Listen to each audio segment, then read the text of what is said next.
राधे राधे बंधुओं, आप सभी का YouTube चैनल संस्कार की बातों पर स्वागत है।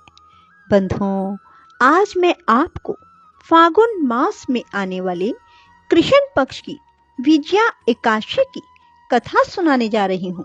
बंधुओं, जो कोई भी विजया एकादशी व्रत करता है या विजया एकादशी व्रत की कथा को सुनता है, उन्हें हर क्षेत्र में विजय की प्राप्ति होती है। बंधुओं, यदि आपने YouTube चैनल संस्कार की बातें अब तक सब्सक्राइब नहीं किया तो जरूर करें। बोलो विष्णु भगवान की जय, कृष्ण भगवान की जय। बंधुओं, फागुन मास के कृष्ण पक्ष की एकादशी का शास्त्रोक्त नाम है विजया एकादशी। भगवान श्री राम ने लंका पर चढ़ाई करते समय रावण पर विजय प्राप्त की कामना से इस एकादशी का व्रत किया। सभी प्रकार के दुख दूर करके सभी कार्यों में विजय और सफलता प्रदायक इस विजया एकादशी को भगवान विष्णु का पूजन किया जाता है। धर्मराज युधिष्ठिर ने भगवान श्री कृष्ण से प्रार्थना की, हे वासुदेव, फागुन मास के कृष्ण पक्ष की एकादशी का नाम क्या है? इसका व्रत करने से किन फलों की प्राप्ति होती है? इसका विधि विधान क्या है? कृपया मुझे विस्तार पूर्वक बतलाइए। योगेश्वर भगवान श्री कृष्ण ने कहा, हे राजेंद्र, फागुन मास के कृष्ण पक्ष की इस सर्व सिद्धि प्रदायक एकादशी का नाम विजया है। इसका व्रत करने वाले मनुष्य को सभी कार्यों में विजय मिलती है। इस विजया एकादशी के महात्म के सुनने व पढ़ने मात्र से समस्त पाप नष्ट हो जाते हैं। एक प्राचीन कथा के अनुसार भगवान श्री कृष्ण ने आगे कहा, एक समय देव ऋषि नारद ने ब्रह्मा जी से यही प्रश्न किया था। तब ब्रह्मा जी ने नारद जी से कहा था, हे नारद, ध्यान पूर्वक सुनो। इस विजया एकादशी का व्रत नए पुराने और पिछले जन्मों के पापों का हरण करके प्रत्येक क्षेत्र में व्रत धारक को विजय दिलाता है।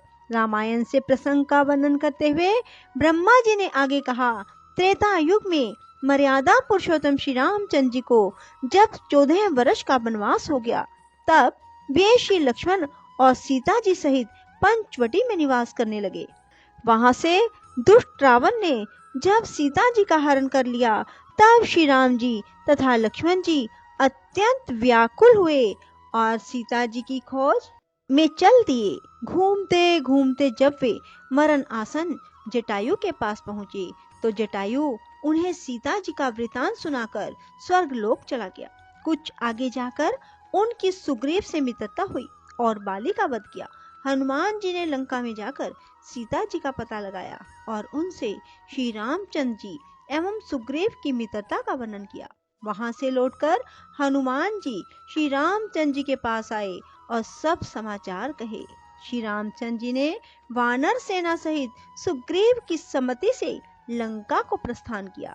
जब श्री रामचंद्र जी समुद्र के किनारे पहुंचे, तब उन्होंने मगरमच्छ आदि से युक्त अथाह समुद्र को देखकर लक्ष्मण जी से कहा, इस समुद्र को हम किस प्रकार पार कर सकेंगे? श्री लक्ष्मण जी कहने लगे, हे पुरुषोत्तम, आप सब कुछ जानते हैं। यहाँ से आधा योजन दूर कुमारी द्वीप में वक्दालभ्य नाम के मुनि रहते हैं।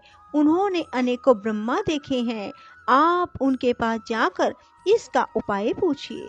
लक्ष्मण जी के इस प्रकार के वचन सुनकर श्री रामचंद्र जी वक्दालभ्य ऋषि के पास गए और उनको प्रणाम करके बैठ गए। मुनि ने उनसे पूछा, हे राम, आपका कैसे आना हुआ? रामचंद्र जी कहने लगे, हे ऋषिवर, मैं अपनी सेना सहित यहाँ आया हूँ और राक्षसों को जीतने के लिए लंका जा रहा हूँ। आप कृपा करके समुद्र पार करने का कोई उपाय बताइए। मैं इसी कारण आपके पास आया हूँ। महर्षि वक्दालभ्य बोले, हे दशरथ पुत्र, भगवान फागुन मास के कृष्ण पक्ष की एकादशी का व्रत करने से निश्चय ही आपकी विजय होगी। साथ ही आप समुद्र भी अवश्य पार कर लेंगे। इस व्रत की विधि यह है कि दशमी के दिन स्वर्ण, चांदी, तांबा या मिट्टी का एक घड़ा लेकर उसे जल से भरकर उस पर पंच पल्लव रखने के पश्चात उसे वेदी पर स्थापित करें। 7 अनाज एक जगह मिलाकर घड़ा रखने हेतु वेदी बनाएं और घड़े के ऊपर जौ रखे। जौ के ऊपर भगवान श्री नारायण की स्वर्ण प्रतिमा स्थापित करें। एकादशी के दिन स्नान आदि नित्य कर्म से निवृत्त होकर धूप, दीप, नैवेद्य, नारियल आदि से भगवान की पूजा करके वह दिन भक्ति पूर्वक घड़े के सामने व्यतीत करें और रात्रि को भी उसी जगह बैठे रहकर जागरण करना चाहिए।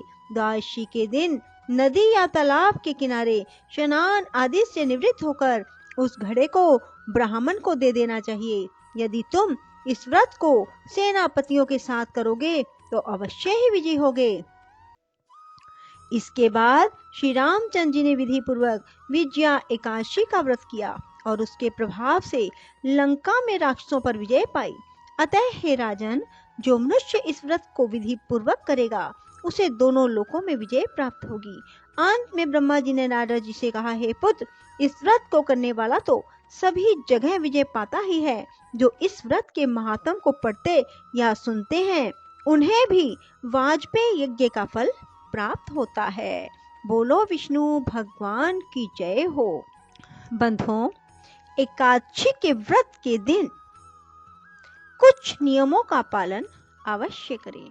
बंधुओं, एकादशी के दिन गंगा जल नहाने के जल में मिलाकर स्नान करें।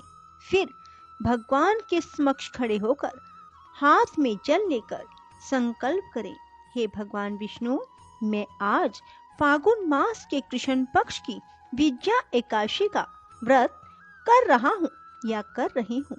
इसे बिना किसी विघ्न बाधा के संपन्न करना और मुझे हर क्षेत्र में विजय प्राप्त हो। बंधुओं, ऐसा कहकर वह जल भगवान विष्णु के समक्ष छोड़ दें और फिर भगवान विष्णु की षोडशोपचार पूजा करें।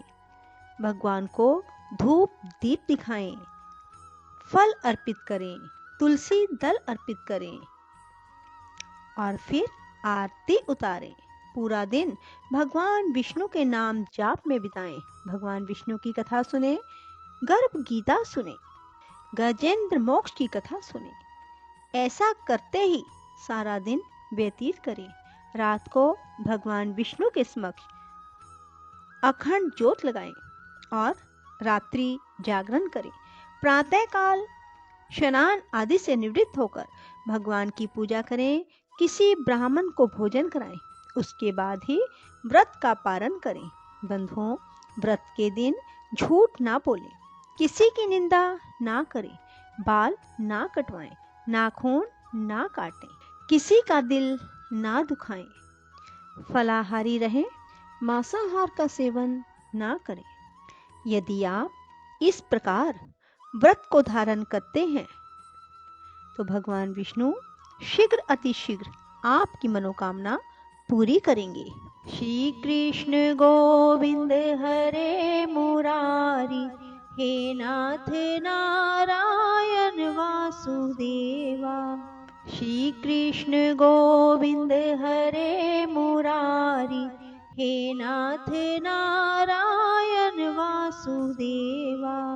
श्री कृष्ण गोविंद हरे मुरारी, हे नाथ नारायण वासुदेवा। श्री कृष्ण गोविंद हरे मुरारी, हे नाथ नारायण वासुदेवा। श्री कृष्ण गोविंद हरे मुरारी, हे नाथ नारायण वासुदेवा। श्री कृष्ण गोविंद हरे मुरारी, हे नाथ नारायण वासुदेवा। श्री कृष्ण गोविंद हरे मुरारी, हे नाथ नारायण वासुदेवा। श्री कृष्ण गोविंद हरे मुरारी, हे नाथ नारायण वासुदेवा। श्री कृष्ण गोविंद हरे मुरारी, हे नाथ नारायण वासुदेवा।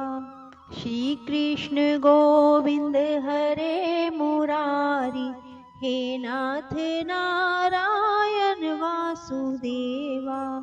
श्री कृष्ण गोविंद हरे मुरारी, हे नाथ नारायण वासुदेवा। श्री कृष्ण गोविंद हरे मुरारी, हे नाथ नारायण वासुदेवा। श्री कृष्ण गोविंद हरे मुरारी, हे नाथ नारायण वासुदेवा। श्री कृष्ण गोविंद हरे मुरारी, हे नाथ नारायण वासुदेवा।